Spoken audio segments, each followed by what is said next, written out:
Reflect நேயர்களுக்கு வணக்கம். இன்னைக்கு நான் இருக்க இடம் வந்து பார்த்தீங்கன்னா சூரல் மலை, அதாவது வயநாட்டில் நடந்த மிகப்பெரிய நிலச்சரிவு இங்கே தான் ஆரம்பிச்சது. அதாவது என் பின்னாடி இருக்க இடம் தான் வந்து பார்த்தீங்கன்னா அந்த நிலச்சரிவு வந்து முதல்ல ஆரம்பித்த இடம். கிட்டத்தட்ட 25 கிலோமீட்டர் வந்து பார்த்தீங்கன்னா அந்த நிலச்சரிவானது ட்ராவல் பண்ணிட்டு போயிருக்கு. கிட்டத்தட்ட வந்து பார்த்தீங்கன்னா இந்த இடத்துல ஒரு 1:30 மணி, அதாவது 1:15 மணி இந்த இடைப்பட்ட நேரத்தில் தான் வந்து பார்த்தீங்கன்னா முதல் நிலச்சரிவானது வந்து நடந்திருக்கு. ஸோ வந்து எல்லாரும் தூங்குற நேரத்தில் இந்த இடம்னு சொன்னாலே வந்து பார்த்தீங்கன்னா ஒரு சுற்றுலாத்தலம் தான் சொல்கிறாங்க. ஒரு மிகப்பெரிய டவுன் வந்து இந்த இடத்துல இருந்திருக்கு. பட் இப்போது வெறும் இந்த மாதிரி நீங்கள் பார்க்குற மாதிரி வெறும் தரை தான் இங்கே காணப்படுது. சரிங்களா? அதாவது ஒரு 10 அடி நீளம் உள்ள வெறும் சின்ன நதியாக இருந்த இடம் அந்த ஒரே ராத்திரியில் மலை சரிஞ்சு கிட்டத்தட்ட அவங்களோட அந்த சைஸ் பார்த்தாலே உங்களுக்கு தெரியும் நினைக்கிறேன். கிட்டத்தட்ட ஒரு 150 மீட்டர்ஸ் அந்த மேலேயே இருக்கும்னு நினைக்கிறேன். ஸோ அந்த அளவுக்கு வந்து பார்த்திங்கன்னா சைடில் இருக்க வீடுகள் அந்த ரோடு எல்லாத்தையும் வந்து மொத்தமாக அடித்து கொண்டு போயிருக்கு. ஸோ வந்து நம்ம முடிஞ்சால் உள்ளே போய் பார்க்கலாம்.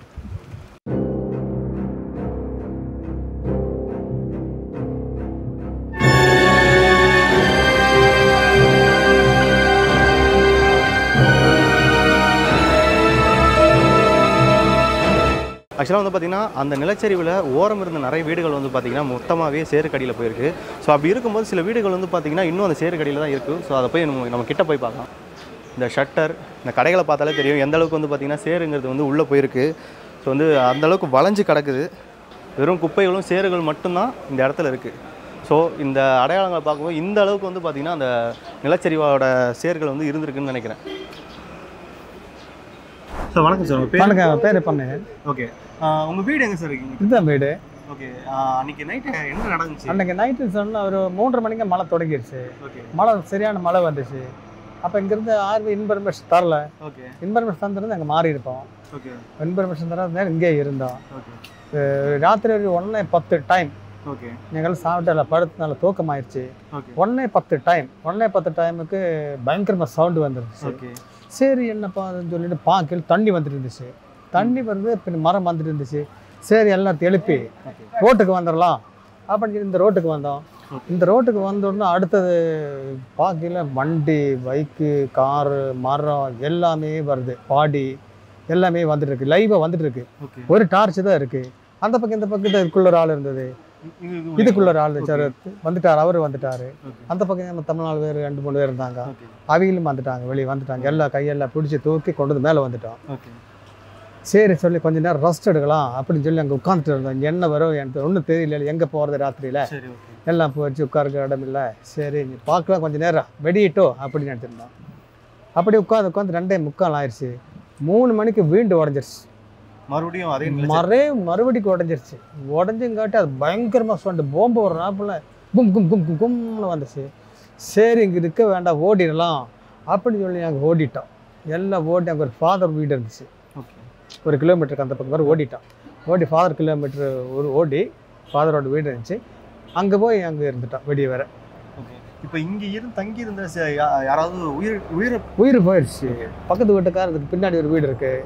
என்னோட ஃப்ரெண்டு 2 பேர், அப்பனும் மகனும் போயிட்டாங்க. இந்த வீட்டுக்கு அந்த பக்கம் இப்போ என்ன ஒரு பாய் ஒய்ஃப் போயிடுச்சு. என்னோட ஃப்ரெண்டினோட அப்பா அம்மா போயிடுச்சு. அந்த பக்கம் ஒரு ஃப்ரெண்டினோட அப்பா அம்மா போயிடுச்சு. அப்படி இந்த டவுனில் மாத்திரம் 12 பேர் போயிட்டோம். இந்த டவுனில் மட்டும் 12 பேர். ஓகே, அது இல்லாமல் ஆக்சுவலாக இது எந்த இடத்துல ஆரம்பிச்சு? இது சொன்னால் இப்போ இது சூரியமலை டவுன். டவுன்லேருந்து ஒரு 6 கிலோமீட்டர். 6 கிலோமீட்டர் அந்த பக்கம் ஸ்கூல் இருக்குது. ஸ்கூல் பக்கத்தால் ஒரு சுமார் ஒரு 150 வீடு இருக்கும். கொஞ்சமாக 150 வீடு போனது. அங்கேருந்து ஒரு 300 வீடு இருக்குது. முண்டக்கை டிவிஷன் சொன்னது ஒரு வார்டுன்னு சொன்னால் அங்கே என்ன சொல்லுவீங்க தமிழில் ஒரு ஏரியா இருக்குது. ஒரு ஏரியாவில் ஒரு 300 வீடு இருக்கும். அதுலேருந்து உடஞ்சி கம்ப்ளீட் வந்துருச்சு. அந்த ஸ்கூல் பக்கத்தால் ஒரு 300 வீடு, 150 வீடு, அந்த பக்கம் ஒரு 300 வீடு, 450. டவுனில் ஒரு 30 வீடு, இந்த பக்கம் ஒரு 17 வீடு போனது. மொத்தம் ஒரு 600 வீடு மொத்தமாக. அதில் எல்லாம் எஸ்கேப் ஆன எல்லாம் போயிட்டு ஒரு 650-700 பேர் இறந்துருப்பாங்க. 650-700 பேர் உயிரிழப்பு மட்டும் உயிர் போயிடுச்சு. ஏதோ ஒரு டவுட் இல்லை. இப்போ வந்து பார்த்தீங்கன்னா இங்கே நிறைய வீடுகள் வந்து பார்த்தீங்கன்னா சேதமடைஞ்சிருக்கு. ஸோ கவர்மெண்ட் சைட்லேருந்து உங்களுக்கு ஏதாச்சும் நிவாரணம் தரன்னு ஏதாச்சும் அறிவிச்சிருக்காங்களா? ஆமாம், இங்கேருந்து போன வருஷம் இதுவரை இந்த முத்துமலை இடிஞ்சிருக்கு. அவருக்கு இதுவரை வீடே கொடுக்கல. 2018 வீடு கொடுக்கல இதுவரை. இன்னும் நான் இன்னைக்கு அவர்கிட்ட சாப்பிட்டு இருந்தேன். அது வந்தேன் காரணம் இப்படி ஆகி போச்சு அண்ணா, நீங்கள் என்ன செய்வீங்க அப்படின்னு சொல்லி வந்து உட்காந்துடுறேன். என்ன செய்ய தம்பி, பரவாயில்ல நீங்கள் செட் ஆகிட்டீங்களான்னு கேட்டு அப்போ அவர் சொல்கிறாரு, தம்பி இன்னுமே எனக்கு வீடு ஆகலை அப்படின்னு சொல்கிறாரு. நம்மளுக்கு எப்போ கொடுப்பாரு? கவர்மெண்ட்லேருந்து இப்போ தமிழ்நாட்டிலேருந்து இன்னும் 5 கோடி இந்த பக்கம் அனுப்பியிருக்காங்க. கவர்மெண்ட் பிரகாரம் அனுப்பியிருக்காங்க. அது கவர்மெண்ட் பிரகாரம் அனுப்பினாலும் அது அவங்க கஷ்டத்து தான் வரும். ஆமாம், அது இங்கே வந்து ராஷ்ட்ரிய வகுப்பில் பார்ட்டி கட்சி வகுப்பில் போயிட்டே இருக்கும். ஏன் ஏழைகளுக்கெல்லாம் நேரம் கிடைக்காது. நீங்கள் எத்தனை வருஷமாக இந்த இடத்துல இருக்கீங்க? எனக்கு பிறந்து வளர்ந்தது இங்கே தான். அப்பா அம்மாலாம் வந்து ரொம்ப வருஷம் ஆச்சு. எனக்கு 61 வயசு ஆச்சு. இங்கே பிறந்து வளர்ந்தது. கல்யாணம் மலையாளிசிலையும் முடிச்சிட்டேன். இங்கே யாரும் இல்லை, சொந்தக்காரர் பந்தக்காரர் யாரும் இல்லை. நான் மட்டும்தான் இங்கே இருக்கிறேன். என் 2 பசங்களும் வைஃபு. அது மட்டும் இல்லாமல் பார்த்தீங்கன்னா இந்த நிலச்சரிவில் சிக்கின ஒரு வண்டி வந்து பார்த்தீங்கன்னா இங்கே நிற்கிது. வாங்க பார்க்கலாம். சில உங்களுக்கு பார்த்தாலே தெரியும் ரொம்ப மோசமான நிலை. இது வந்து பார்த்தீங்கன்னா ஓரளவாச்சும் பரவாயில்லன்னு சொல்லலாம். இன்னும் நிறைய வண்டிகள் வந்து பார்த்தீங்கன்னா புதை மண்ணில் வந்து பார்த்தீங்கன்னா இன்னும் புதைஞ்சு தான் கிடக்குது. அதுக்கான மீட்பு பணி வந்து பார்த்தீங்கன்னா தொடர்ந்து போய்கிட்டே தான் இருக்குது. ஸோ வந்து ரொம்ப மோசமான நிலை தான் வந்து பார்த்திங்கன்னா இந்த இடத்துல இப்போதைக்கு நிலவிட்டு இருக்குது. அவங்க சொல்கிறது வந்து பார்த்திங்கன்னா ஒரு சின்ன அளவிலான இருந்த ஏரி தான் அது. ஸோ வந்து அது ரொம்ப நடுவில் இருந்திருக்கு. ஸோ அதோட இந்த நிலச்சரிவோட பாதிப்பு வந்து பார்த்திங்கன்னா கிட்டத்தட்ட 25 கிலோமீட்டர் கிட்ட ட்ராவல் பண்ணி வந்தனால இதுக்கு முன்னாடி இருந்த ஏரியாவிலேருந்து அதில் நிலச்சரிவில் பட்ட பாடிஸ்லாம் வந்து பார்த்திங்கன்னா அந்த சேத்தோட வந்திருக்கு. ஸோ அதனால தான் வந்து பார்த்திங்கன்னா எங்கேயோ மிஸ் ஆனவங்களோட பாடிஸை வந்து இன்னும் இங்கே தேடிக்கிட்டு இருக்காங்க. ஏதோ ஒரு மூலையில் ஏதோ ஒரு சேத்துக்கடியில் வந்து தங்களோட உறவுகள் இருக்குன்னு சொல்லிட்டு இன்னும் தேடிக்கிட்டு இருக்காங்க. இப்போ வந்து பார்த்திங்கன்னா இந்த மாதிரி நிறைய வாகனங்கள் வந்து பார்த்திங்கன்னா இந்த நிலச்சரிவில் மாட்டி இன்னும் வந்து சில வாகனங்கள் இன்னும் மண்ணுக்குள்ளே தான் கிடக்குது. நிறைய பேரோட வண்டிகள் வந்து கிடைக்கவே இல்லைன்னு சொல்கிறாங்க. நீங்கள் அங்கே பார்த்தாலும் தெரியும், நிறைய வந்து பார்த்திங்கன்னா சேத்துல மாட்டி கிடக்குது. இது வந்து பார்த்திங்கன்னா கிட்டத்தட்ட கரையில் நின்ன வண்டி தான். சரிங்களா? ஆக்சுவலாக வந்து அந்த நடுவில் தான் வந்து பார்த்திங்கன்னா நிலச்சரிவோட மெயின் பாகமே இருந்துச்சு. இது வந்து பார்த்திங்கன்னா கிட்டத்தட்ட கரை தான். இதுவே வந்து பார்த்திங்கன்னா ஆல்மோஸ்ட் போச்சு. ஃபுல்லாக வந்து பார்த்திங்கன்னா சேர்கள் தான் இருக்குது. இங்கே வந்து பார்த்திங்கன்னா ஒரு மணி நேரத்துக்கு 5-6 வாட்டி வந்து பார்த்திங்கன்னா எப்போவுமே ஹெலிகாப்டர்ஸ் வந்து இந்த ரெக்கவரி ப்ராசஸை வந்து பார்த்துக்கிட்டே இருக்காங்க. நீங்கள் பார்த்தீங்கனாலே தெரியும். ஸோ வந்து எங்கெங்கே வந்து ரெக்கவரி ப்ராசஸ் வந்து நடந்துக்கிட்டு இருக்குன்னு சொல்லிட்டு இவங்க கண்காணிச்சுக்கிட்டே தான் இருக்காங்க. இது வந்து தொடர்ந்து நடந்துக்கிட்டே இருக்குது. ஸோ வந்து மீட்பு பணியானது துரிதப்படுத்திக்கிட்டே தான் இருக்காங்க நேராக.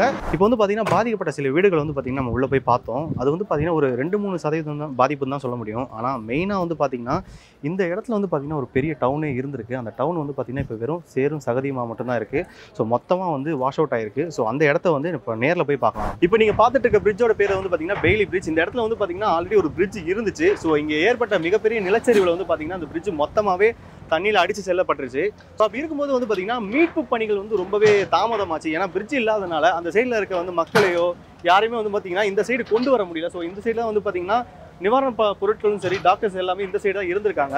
ஸோ அப்படி இருக்கும்போது இந்திய ராணுவம் வந்து பார்த்திங்கன்னா கிட்டத்தட்ட ஒரு 36 மணி நேரத்துலேயே இந்த பிரிட்ஜை வந்து மறுபடியும் கட்டி முடிச்சிருக்காங்க. இந்த பிரிட்ஜு எந்த அளவுக்கு ஸ்ட்ராங்காக இருக்குன்னு பார்த்தீங்கன்னா இந்த பிரிட்ஜ் வழியாக கிட்டத்தட்ட இந்த கனரக வாகனங்களே வந்து பார்த்திங்கன்னா ஈஸியாக கொண்டு போயிட்டு வர முடியுது. இன்னொன்று வந்து பார்த்திங்கன்னா டாக்டர்ஸும் வந்து கரெக்டாக அந்த இடத்துக்கே போயிட்டு அவங்கள வந்து ரெக்கவரி ஒர்க்ஸை வந்து பார்க்குறதுக்கு ரொம்பவே யூஸ்ஃபுல்லாக இருக்குது. இந்த பிரிட்ஜ் கட்டி முடிச்சதுக்கப்புறம் வந்து பார்த்திங்கன்னா இதோட மெயின்டெனன்ஸ் ஒர்க்கானது வந்து தொடர்ந்து போய்கிட்டே தான் இருக்குது. ஸோ அதை நீங்கள் வந்து பார்க்கலாம். ஸோ வந்து 24 மணி நேரமும் வந்து இந்திய ராணுவம் இந்த இடத்த வந்து ரொம்பவே கண்காணித்து மீட்பு பணிகளை வந்து ரொம்பவே துரிதமாக நடத்திக்கிட்டு இருக்காங்க. ஒரிஜினல் காங்கிரீட் பிரிட்ஜ் அவுட் ஆன பிறகு அங்கே எந்த இடத்துல அதிகமான விபத்து வந்துச்சோ அங்கே மக்கள் போய் ரீச் ஆக முடியலை. அதுதான் ஃபஸ்ட்டு மைனஸ். ரெண்டாவது, அங்கே உள்ளவங்களுக்கு ஃபுட்டோ மெடிசனோ இல்லை அங்கிட்டு உள்ள வீட்டு விலங்கு ஆடு மாடு எதையுமே ரெக்கவர் பண்ண முடியலை. இந்த மாதிரி ஒரு சிரமமான சூழ்நிலை இருந்துச்சு. இது போட்டதுக்கப்புறம் எல்லாமே அதுக்கு ஆப்போசிட்டாக டோட்டலாக சேஞ்ச் ஆகிடுச்சு. ஃபார் ஹவருக்கு மினிமம் ஒரு 40-30 வெஹிக்கிள் இங்கேருந்து டிரான்ஸ்போர்ட் ஆகுது. அங்கிட்டிருந்து வீட்டு விலங்கு எல்லாத்தையுமே இங்கே ரெக்கவர் பண்ணிட்டாங்க. மெடிசன், எமர்ஜென்சி மெடிசன் அங்கே ரீச் ஆகிடுச்சு. ஆம்புலன்ஸ் நிறையா போயிடுச்சு. ரெக்கவர் வெஹிக்கிள்ஸ், ஹெவி வெஹிக்கிள்ஸ் அதெல்லாம் போகிறதுக்கு ஒரு இம்பார்ட்டண்ட்டாக இருந்துச்சு. ஓகே, அது ஒரு ப்ளஸ். இங்கே வந்து மீட்பு பணி வந்து எந்த அளவுக்கு துரிதமாக போயிட்டு இருக்குங்க? முத கூட ரொம்ப அதிகமாக போய்க்கு இருக்கு. ரெக்கவரி இறந்த டெட் பாடி நிறைய உயிரோட எடுத்துருக்காங்க இந்த பாலம் போட்டதுக்கு அப்புறம். ஓகே, ரொம்ப ஸ்பீடா போய் ஒர்க் நடந்துருக்கு இருக்கு. ஓகே, இது வந்து பாத்தீங்கன்னா இந்த இடத்துல ஒரு பெரிய டவுனே வந்து இருந்துச்சுன்னு சொல்றாங்க. இப்போ அடையாளம் தெரியாத அளவுக்கு இந்த இடம் மாறி இருக்கு. கிட்டத்தட்ட ஒரு 400 வீடு இருந்தாச்சு இங்க. டோட்டல் எல்லாமே வந்து மழை வெள்ளத்தினால பாதிக்கப்பட்டுச்சு. எல்லாம் டோட்டல் எல்லாம் அவுட் ஆயிட்டாங்க. மொத்தம் 400 வீடுங்கும் போது கிட்டத்தட்ட ஸ்ட்ரென்த் ஒரு 500 மேல மண்ணு இருந்தாச்சு. ஆனால் டெத்தான ஸ்ட்ரென்த் 350. என்ன பாதி உடம்பு எடுக்கவே இல்லாம இன்னும் மண்ணுக்குள்ளதான் இருக்கு, கண்டுபிடிக்க முடியல. இப்போ நான் இருக்கிற பிரிட்ஜ் வந்து பார்த்தீங்கன்னா பெய்லி பிரிட்ஜுக்கு ரொம்ப பக்கத்துலேயே இருக்குது. இந்த பிரிட்ஜை வந்து பார்த்தீங்கன்னா கிட்டத்தட்ட இந்தியன் ஆர்மி ஒரே ஒரு மணி நேரத்தில் வந்து பார்த்தீங்கன்னா கன்ஸ்ட்ரக்ட் பண்ணி முடிச்சிருக்காங்க.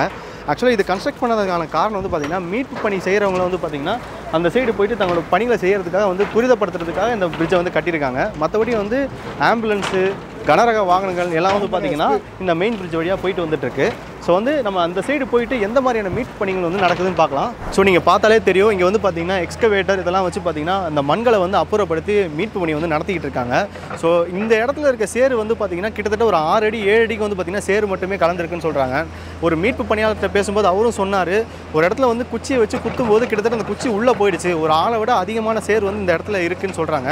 ஸோ அதனால் வந்து பார்த்தீங்கன்னா மீட்பு பணிகளில் நிறைய சிரமம் இருக்குன்னு சொல்கிறாங்க. ஏதாச்சும் வந்து பார்த்தீங்கன்னா ஃபைண்ட் அவுட் பண்ண முடிஞ்சுச்சு? ஃபைண்ட் ஒர்க்கும் பண்ண முடிஞ்சிச்சு. இப்போ டாக் வந்து ஒரு மானை கண்டுபிடிச்சி, இறந்த மானை ஒன்று கண்டுபிடிச்சி, அப்புறம் ஒரு பூனை ஒன்று கண்டுபிடிச்சி. இது வரைக்கும் ஆட்கள் என்ன கண்டுபிடிக்கல. நிறைய சகதி இருக்கனால அது கொஞ்சம் கஷ்டப்படுது. கொஞ்சம் கம்மியான இன்னும் இறங்கி அடுத்து நெக்ஸ்ட் ஒர்க் பண்ணுறதுக்கு ரெடியாக இருக்கும். ஓகே. இப்போ வந்து இன்னும் பாடிஸ் வந்து இன்னும் மண்ணில் புதைஞ்சு கிடக்குதுன்னு சொல்லிட்டு கிளியராக தெரியுதுங்களா உங்களுக்கு? இல்லை, இப்போது அந்த பொக்லின் வச்சு நம்ம இது பண்ணுறோம், நம்ம ஸ்னிஃபர் டாக்ஸ் வச்சு நம்ம சர்ச் பண்ணுறோம். ஓகே. அது கொஞ்சம் லேட் ஆகிட்டு இருக்கும் உங்களுக்கு. ஸோ இது வந்து இந்த சேர் ஆகுது அதிகமாக இருக்கா? சேர் அதிகமாக இருக்கிறதால அதிகமாக இருக்கும். டாக்ஸ் கொஞ்சம் ஸ்ட்ரகிள் ஆகுது. எஸ் எஸ் எஸ் கொஞ்சம் ஸ்ட்ரகிள், பட் அது நல்லா கரெக்டாக ஜட்ஜ் பண்ணி ஸ்மெல் பண்ணுது. Okay okay. சேர் வந்து சில இடத்துல 5 அடி ஆழம்லாம் போகுது. நம்ம நிற்கும் போது எங்களுக்கு இடுப்பு வரைக்கும் சேர் வருது. சேர் வருது. அதெல்லாம் கொஞ்சம் கஷ்டமாக இருக்குது. செப்டி டேங்க் இருக்குது, அது பற்றி தெரிய மாட்டேங்குது. செப்டி டேங்க் இருக்குது, கிணறு இருக்குது வீடுகளில், ஓகே. அது சரியாக தெரிய மாட்டேங்குது. இதனால கம்பு வச்சு குத்தி பார்த்து தான் ஓகே கவனமாக போக வேண்டியது. கிணத்துல வந்து இந்த தண்ணியை சேரணும் மிக்ஸ் ஆனதால் புதக்குழி மாதிரி மாறி போகுது. ஓகே. அது இன்னும் டேஞ்சரா. நாங்களே எங்காலே ஒருத்தர் சர்ச் பண்ணும்போது கம்பு விடும்போது பார்த்தீங்கன்னா அது ஃபுல்லாக உள்ளே போயிடுது. அப்புறம் பார்த்தா அது கிணறு. நம்ம இன்கேஸ் நம்ம கால் தவறி வச்சுன்னா புதக்குழி மாதிரி சேர சகதியமாக பார்த்துட்டு தான் போனோம். நாம ஆக்சுவலாக இந்த நிலச்சரிவானது வந்து பார்த்திங்கன்னா ஆரம்பித்தது வந்து இங்கே கிடையாது. இது கொஞ்சம் முன்னாடி தான் இந்த நிலச்சரிவானது வந்து ஆரம்பிச்சிருக்கு. ஸோ அங்கே ஆரம்பித்தது தான் இந்த டவுனு. ஆக்சுவலாக வந்து ரொம்ப பெரிய டவுனு. ஸோ அந்த எல்லாத்தையும் அடிச்சுக்கிட்டு வெறும் மண் தரையாக வந்து விட்டுட்டு போயிருக்கு. ஸோ இயற்கையோட இந்த கோர தாண்டவத்தை வந்து பார்த்திங்கன்னா உங்கள் கண் முன்னாடி நாங்கள் காட்டிகிட்டு இருக்கோம். இப்போ நான் இருக்கிற இடம் வந்து பார்த்திங்கன்னா ஒரு முருகன் கோயிலில் தான் நின்றுருக்கேன். இங்கே நடந்த நிலச்சரிவில் வந்து பார்த்திங்கன்னா இந்த முருகன் கோயில் மொத்தமே தடம் தெரியாத அளவுக்கு வந்து பார்த்திங்கன்னா காணாமல் போயிருக்கு. இங்கே இருந்த சிலைகளாகட்டும், இங்கே இருந்த பொருட்கள், உண்டில் எல்லாமே வந்து பார்த்திங்கன்னா இந்த தண்ணியில் வந்து அடித்து செல்லப்பட்டிருக்கு. நான் இப்போ இங்கே இருக்கிற இடம் வந்து பார்த்திங்கன்னா இந்த நிலச்சரிவு ஏற்பட்ட அந்த டவுன் இருந்ததோட மையப்பகுதியில் தான் இருக்கேன். இந்த நிலச்சரிவு ஏற்பட்ட ஆரம்பித்த இடம்னு வந்து பார்த்திங்கன்னா அந்த மலை உச்சியில் தான் ஆரம்பித்து இங்கே இருந்த 300 வீடுகளையும் வந்து பார்த்திங்கன்னா மொத்தமாக நாசம் செஞ்சுட்டு போயிருக்கு. இங்கே வந்து பார்த்திங்கன்னா கிட்டத்தட்ட ஒரு 5 நாளாகவே மீட்பு பணியானது தொடர்ந்து இரவு பகல் பாராமல் நடந்துக்கிட்டு இருக்கு. இன்னொன்று வந்து பார்த்திங்கன்னா இங்கே கற்களை வந்து பார்ப்பீங்க, இது எல்லாமே வந்து பார்த்திங்கன்னா அந்த மலையிலேருந்து அடித்து வரப்பட்ட பாறைகள் தான். இந்த அளவுக்கு வந்து பார்த்திங்கன்னா பாறைகள் குமிஞ்சு கிடக்குது. இது எல்லாமே வந்து பார்த்திங்கன்னா அந்த மலை மேலேருந்து வந்து சேர்ந்த அந்த மண்களும் பாறைகளும் மட்டும்தான் இங்கே கிடக்குது. ஸோ இதை எல்லாத்தையும் தான் அப்புறப்படுத்துறதுக்கும், இது அடியில் மேபி வந்து இங்கே மிஸ் ஆனவங்களோட உடல்கள் இருக்கான்னு சொல்லிட்டு பார்க்குறதுக்கு தான் இங்கே வந்து தொடர்ந்து மீட்பு பணியானது நடந்துட்டு வருது. இப்போ வந்து பார்த்திங்கன்னா நம்ம பெய்லி பிரிட்ஜ் மேலே தான் இருக்கோம். இது வந்து பார்த்திங்கன்னா கிட்டத்தட்ட ஒரு 36 மணி நேரத்தில் கட்டப்பட்ட ஒரு பிரிட்ஜ் தான். ஸோ வந்து இந்த மீட்பு பணியில் இந்த பிரிட்ஜோட பங்குன்றது வந்து பார்த்திங்கன்னா ரொம்பவே பெருசு. ஏன்னா இது இல்லைனா ஃபஸ்ட்டு இந்த பிரிட்ஜ் வரதுக்கு முன்னாடி வந்து பார்த்திங்கன்னா ரோப்ஸில் தான் வந்து ஆளுங்களை வந்து இங்கேருந்து அங்கே வந்து கடத்திட்டு இருந்தாங்க. அது வந்து ரொம்பவே தாமதமான ஒரு செயலாக இருந்துச்சு. ஸோ இந்த பிரிட்ஜ் வந்ததுக்கப்புறம் தான் வாகனங்கள் செல்கிறதுக்கும், ஹாஸ்பிட்டலுக்கு தேவையான வந்து ஆம்புலன்ஸு, அந்த பைலட் வாகனங்கள்லாம் செல்கிறதுக்கு வந்து இது ரொம்பவே உபயோகமாக இருக்குது. அதே மாதிரி வந்து பார்த்திங்கன்னா தொடர்ந்து இந்த பிரிட்ஜ் வழியாக வந்து பார்த்திங்கன்னா வாகனங்கள் வந்து வந்த வண்ணமே இருக்குது. இங்கே நீங்கள் பார்த்தீங்கனாலே தெரியும், இதெல்லாம் வந்து பார்த்திங்கன்னா ஸ்கூல்ஸ் தான். ஸோ கீழே இருக்கிற மொத்தமாகவே காணாமல் போயிருக்கு. அதுவும் வந்து பார்த்திங்கன்னா ஸ்கூல்ஸ் தான். இப்போ வந்து பார்த்திங்கன்னா இங்கே இருந்த அது நடந்தது இரவுன்றனால நல்ல வேளை இங்கே இருந்த மாணவர்களுக்கோ எதுவுமே நடக்கலை. மேபி இது பகலில் நடந்திருந்தால் வந்து இது இன்னும் ஒரு கோர சம்பவமாக கூட மாறுறதுக்கு வாய்ப்பு இருக்குது. இப்போ வந்து பார்த்திங்கன்னா TDRFன்ற ஒரு டீம் கிட்ட வந்து பார்த்திங்கன்னா நம்ம பேசியிருந்தோம். அவங்க இந்த நிலச்சரிவு நடந்த அன்னையிலேருந்து இன்னைக்கு வரைக்கும் பார்த்தீங்கன்னா அந்த மீட்பு பணியில் ஈடுபட்டுக்கிட்டு இருக்காங்க. இந்த பெய்லி பாலம் வந்து கட்டுறதுக்கு இவங்களும் வந்து பார்த்திங்கன்னா பெரும் உதவியாக இருந்திருக்காங்க. ஏன்னா வந்து பார்த்திங்கன்னா அவங்க சொல்கிறது என்னென்னா இன்னும் வந்து பார்த்திங்கன்னா பாடிஸ் வந்து கிடச்சிக்கிட்டே இருக்குது. இன்றைக்கி நிலவரத்தை பொறுத்த வரைக்கும் பார்த்திங்கன்னா இந்த இடத்துலேருந்து ஒரு பாடி கிடச்சிருக்குன்னு சொல்கிறாங்க.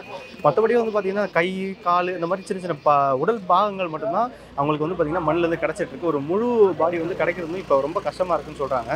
அது வந்து 25 கிலோமீட்டருக்கு வந்து பார்த்திங்கன்னா இந்த உருள்பொட்டலானது, அதாவது நிலச்சரிவானது வந்து தொடர்ந்து போயிருக்குன்னு இன்னும் சொல்கிறாங்க. இன்னொன்று வந்து பார்த்திங்கன்னா அவங்க முக்கியமாக சொல்கிற ஒரு விஷயம் வந்து பார்த்திங்கன்னா பொதுமக்கள் வந்து இந்த இடத்துக்கு வந்து செல்ஃபி எடுத்து அதை வந்து ஊர் மக்களுக்கு வந்து தெரிவிச்சுக்கிட்டு இருக்காங்க. ஸோ இது வந்து அவங்க சொல்கிற என்னென்னா இந்த இடத்தோட பாதிப்பு ஆபத்து புரியாமல் தான் அவங்க வந்து அந்த மாதிரி செய்கிறாங்க.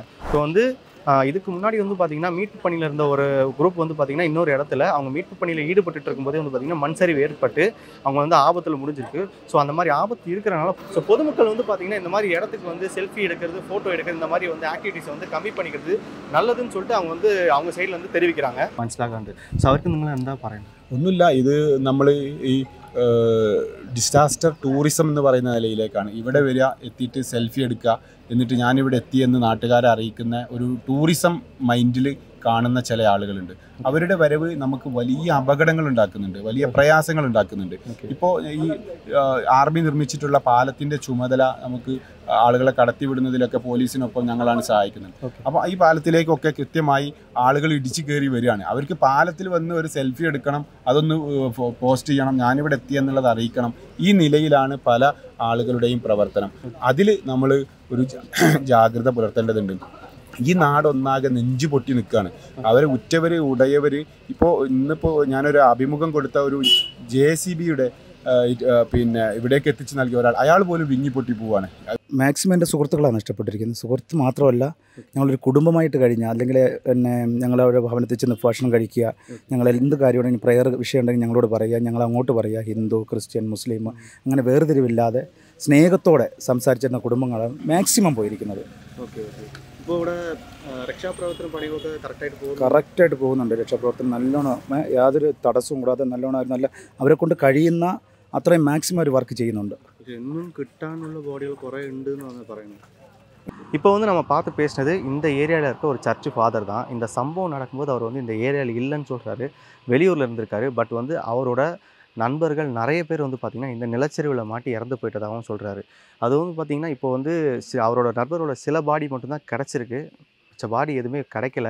ஸோ அதுக்காக தான் வந்து பார்த்திங்கன்னா நான் கேம்புக்கு போகிறேன், ஸோ மேபி ஐடென்டிஃபிகேஷனுக்காக போகிறேன்னு சொல்லியிருக்காரு. இன்னொருத்தர் வந்து பார்த்திங்கன்னா அவரோட அப்பா அம்மா இருந்த வீடு வந்து பார்த்திங்கன்னா இப்போ இந்த இடத்துல தான், இந்த சூரல் மலைன்ற இந்த இடத்துல தான் வந்து இருந்திருக்கு. பட் இப்போ வந்து அந்த வீடும் கிடையாது, பட் எல்லாமே அடிச்சுட்டு போயிட்டதா சொல்லிட்டு இருக்காங்க.